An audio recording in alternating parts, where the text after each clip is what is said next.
Welcome back to part 2 as we actually get to our topic on crossovers. You know, most of these subjects that we get into are ones that we can't possibly all fit in one show.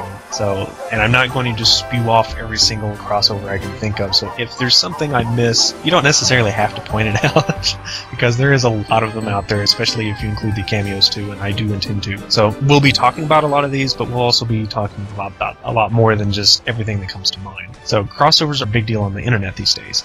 And whether it's in a fan film or especially what I expect to be millions of fanfics, varying quality, iconic intro, merging universes you wouldn't even dream possible. And it's big business, too, with comics engaging in since forever, and TV and movies, and without a doubt video games banking in on it, too. Part of it is nostalgia, just absolutely brimming from past and future and all that stuff in between, merged with bringing two or more fandoms together. And it can often spell successes in careful hands, because you're bringing two different people that may not have otherwise watched or played the same thing. So today we're going to take a little look into crossovers, what makes them tick, what makes them fascinating, what makes them fun, and what their futures could be. So we aren't going to go in like chronological order or anything like that, and we will be mentioning a few. It seems like fighting games tend to be the biggest in the crossover department, even when it comes to crossovers from other game stuff. That's a bad way to put it, but they tend to be crossovered into a fighting game. A good example is Smash Brothers, where you have all these Nintendo licenses and franchises all mixed up into one big bag, and there's a lot of games that do that sort of thing. Cartoon Network, Punch Time Explosion, Dream Mix TV, which never came out in the States, but I mean, where else are you going to find Solid Snake, Simon Belmont, Bomberman, and Optimus Prime all battling at the same time? And then more recently, PlayStation All-Stars, and I can't forget what I just mentioned earlier about Jump Ultimate Stars. The Final Fantasy Dissidia games, Mortal Kombat vs. DC, just about any Capcom versus game, and they've had so many of them with Tatsunoko and Marvel and SNK and Guys. Well, yeah, Guys. You confused me there because that wasn't Capcom. But yeah.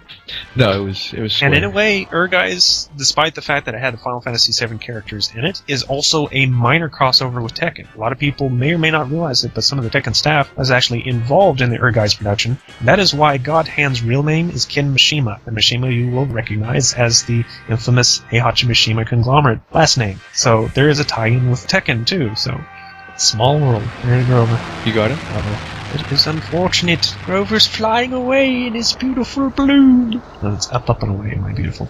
So, when it comes to stuff like that, I admitted several times over on the show, and I'll admit it again, I'm a big fan of crossovers. I do not like it when they try to make the crossovers make sense, like it's some sort of canonized crossover that this really happened in plot points. But if they have their own story, that's fine. You know, like, well, any of them, really. But, I don't know, there's something about merging worlds together and all the crazy stuff that can happen to it. And it's never really been like a lot of people about the who would win in a fight argument, and there's been a ton of those. But it's more of, I don't know, it's just the logistics of seeing all these creative things come together, and it makes it feel more like a structured thing. You can kind of get a feel for the fandom if you know an entire group of unrelated characters can come together and people enjoy that.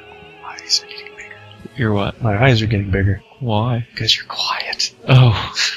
Sorry, sirens outside, cat jumped away. I know. I like Smash Brothers. That's probably my favorite. Do you like Smothers Brothers? That's somebody else. Do you like Smash Brothers because it's a crossover? Is it more about the gameplay, or is it more about the characters, or is it a mix of things? It's both. The game, I really like the gameplay. It's one of those fighting games that's, I don't know how to explain it. It's like the predetermined health bar for a fighting game. It's like, I can kind of see the point in it, but it kind of takes some of the excitement. Like, I don't know. That's why they keep coming up with all those special moves to help even up a match if it's going one way or the other. Yeah. And see, the thing about Smash Brothers is you can get hit while you're at a high stamina, and depending on what you bounce off of, or the angle of the attack, or exactly what happens afterwards, you can recover. Mm-hmm. So it's just, I like that there's ways to recover while you're at a high percentage of damage. The whole King of the Hill mechanic just is brilliant anyway, because it's not just a matter of your enemy being a threat, it's also the stage itself, which not a lot of fighting games do. And even like PlayStation All-Stars, one of my complaints about it is, yes, the stage makes an impact because it damages your character and you lose your special meter and all that, but aside from that, there's no way for the stage to generally kill you as far as I understand it. So that's not the case in Smash Brothers. It's all about getting knocked off the stage. And I know this is, party fighting game mechanics here, not really crossovers, but I think it's a point that could be made all the same. That and Capcom fighting games is really the only crossovers that, I have any experience with.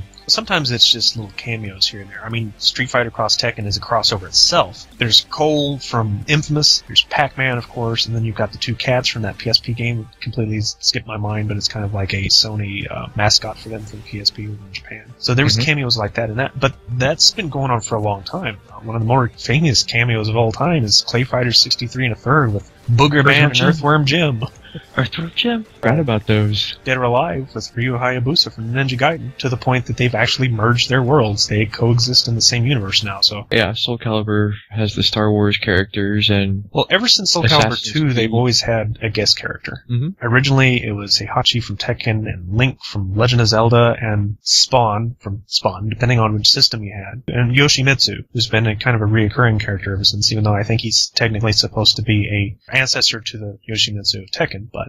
And then Soul Calibur 5 was Assassin's Creed's Ezio. And what I mean by the artist is Tom McFarlane was the first one. A lot of people remember him as the creator of Spawn. They had other guest characters like Ashlot and Algol Fear and all the others that I don't really remember very well. But those were characters that were made by famous Japanese manga artists. Project X Zone. Oh yes, Project Cross Zone. I was definitely getting into those because there's a whole bunch of those. And might as well mention them since you did. I am really excited about this game. I don't have a 3DS, but Namco Cross Capcom, which is technically Project Cross Zone 1, if you will, came out a long time ago. The Galaxy Far Far PlayStation 2. But once again, it was one of those franchise issues, but it was less about copyrights and the fact that most of Namco's characters weren't really popular over here. I mean, you start naming people like Wonder Momo and Bravo Man, and people don't know have a clue who you're talking about. They know Tekken, they know Soulcalibur. There's quite a few people that are fans of Klonoa, but for the most part, they didn't really know the rest of these characters, and they were afraid that would hurt the game in the long run. And the fact that they didn't really use Capcom's upper class stars, I mean, it was Mega Man Legends Mega Man instead of the others that were more popular. It wasn't the main cast of Resident Evil that was in that one. It was in the Resident Evil Gun Survivor with Bruce and Fong Lin. Does anybody remember those two? So it wasn't their A game, so to speak. And the game had some problems on top of that. But a lot of that actually kind of got fixed with this one. One of the major complaints was how long battles took. So in Project Cross Zone, which has also not only is it Capcom and Namco, they've also added Sega. So the cast is one of the most impressive casts in video gaming, to be honest. The enemy attacks are now instantaneous. They don't do the whole battle mechanic like they used to in the old games. So battles are a lot quicker. You still have to input your control stuff, but the enemy, unless it's a boss, does it. Makes the flow much faster and much better. And I don't know how great the game is. I've watched a lot of streams, but this is one of those games that's probably going to be a long time before I ever get a hold of it. Something tells me you're going to grab it, if only for the Mega Man. Oh, I'll definitely grab it. There's also Trinity Universe, which brought together the characters from Disgaea and the Atelier series. But that was called Cross Edge, right? No, that's a different one. Oh, there's actually two of these. Jeez. Yeah, later on, I think it was later on. Trinity Universe actually came out later, but I think it came out first. Cross Edge did bring together a whole bunch of Gus games, not just Atelier, but also Arton Eco and Manic Mia. Brought together Tekken characters, Darkstalkers characters, Disgaea characters. Edna was in both of these, so she could probably tell you more than I could about them. But, because, once again, PS3 games, haven't played them. They're the ones with all the JRPGs. Well, not all of them, but quite a bit of them. There was Chaos Wars, and this was a tactical strategy game that is less known about its crossover, because crossovers with games like Growlancer and Shadow Hearts and Spectral Souls and Gungrave, which did have a rather popular anime in the US out of it, but for the most part, a lot of people aren't familiar with those games. They're kind of lesser known. But Chaos Wars is infamous for some of the most awful voice acting in video game history. I love voice acting in this game. They will crack me up. Just the delivery is part awful and part awesome at the same time. It does everything Resident Evil, the original, does, up to 10. And I do have to mention, while we're talking about the Japanese RPGs here, that Disgaea actually crosses over with other games in the series. So characters from Rhapsody and Phantom Brave, Makai Kingdom, they often show up. Even in other Disgaea games, characters from past Disgaea games who have nothing to do with the plot. They're there simply for the fans, usually as a battle sequence or something like that. And the Tales series, they do this a lot too. A lot of the Tales games, I can't really name which one's which because sadly I have not played enough of these yet, but they'll have special arena instances where you will fight characters from previous games, which Tales of the World, which is the GBA, there might be a Nintendo DS version of it, because I think there's about 3 of them. They actually included a lot of characters. Matter of fact, Suzukori from Mr. Driller and Cosmos from Xenosaga also show up in those. But no, Tales series tends to do it a lot. Matter of fact, I think that's what caused the kind of Smash Brothers-esque Tales Versus game, which is a really big group of a bunch of Tales characters knocking each other out. And one more to add to that list was the Battle Stadium DON, which was about the only American release of the Jump Ultimate Stars style game where Naruto, One Piece, and Dragon Ball Z came together, and about 8 characters from each, I think, and had a little brawly thing going on there. Brawly. Dragon Ball Z. Okay. Never mind. All the Dragon Ball Z fans got that. Everybody else is saying, what? Oh.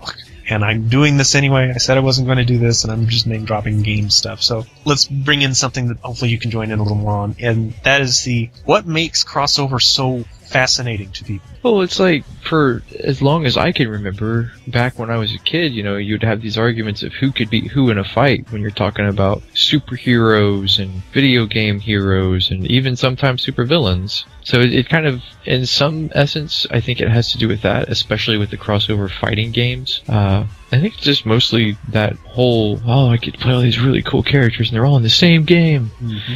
So that's what I would say it is. But I completely agree with that statement, because it's not just a fanboyism thing either, because a lot of times crossovers can bring stuff that you've never heard of before, and it'll bring an interest to it. One of the best examples I can think of is when Capcom brought Strider into the original Marvel vs. Capcom. Hardly anybody knew about it, which is weird, because he was pretty successful in the early 90s. Just about every platform he had at least one game on. But when he came back, there was enough excitement. I'm pretty sure that Strider 2 came out because of all of the excitement around that, and he's always had a fan base since. That's one of the reasons why he made a comeback in Marvel vs. Capcom 3 in the Ultimate version, because the outcry for him was so big. Just about as big as Phoenix Wright's was, and that was a big crowd. I played Strider 2 a long time ago, and I remember that the gameplay felt a lot like kind of hacky-slashy combo-y, so it was kind of nice to see him in Marvel vs. Capcom. Mm-hmm. But fighting games aren't the only type of crossover, and I know we've mentioned RPGs a little bit, so I think it would be a good time to mention Kingdom Hearts, which is probably one of the most beloved crossover games of all time, that merged not really Final Fantasy with Disney so much as Squaresoft with Disney, because most of the Final Fantasy stuff is really understated. The stuff with Cloud and Sephiroth and all of those, they kind of seem like extras. Mm-hmm. Fan service. Fan service, exactly. And not the other kind of fan service. Hard to differentiate between them these days. And it's a series that's kept growing despite the fact they seem to be making so many missteps. There's so many versions of it anymore. I'm not even totally sure how many original Kingdom Hearts games there are. I think there's 4, if you include 5. Birth by Sleep. Chain of Memories. Chain of Memories, I think, was, what's the number one? 356/2. I think that was a remake of the Game Boy one for the PS2. No, it was called Chain of Memories, and it was released on the PlayStation 2. Oh. I think there was 5. one for the 3DS like a year or two ago. So there might be 6. For the DS, you mean? Yeah, it had something to do with Duo. It's the one where you could actually play as Riku. Well, he might have been... See, I haven't played any of them since 2, so... Yeah, I haven't played any of them either. I've only played the first one and the second one. Somebody was streaming last night. Yeah, there was a mobile phone game called Coded, and it was re-released on the DS as Recoded. Dream Drop Distance. That might have been it. That's a 3DS title. It was released last year. About 1 year ago, actually, in March. There's so many of those, and I don't know that any of them really do a whole lot for the plot.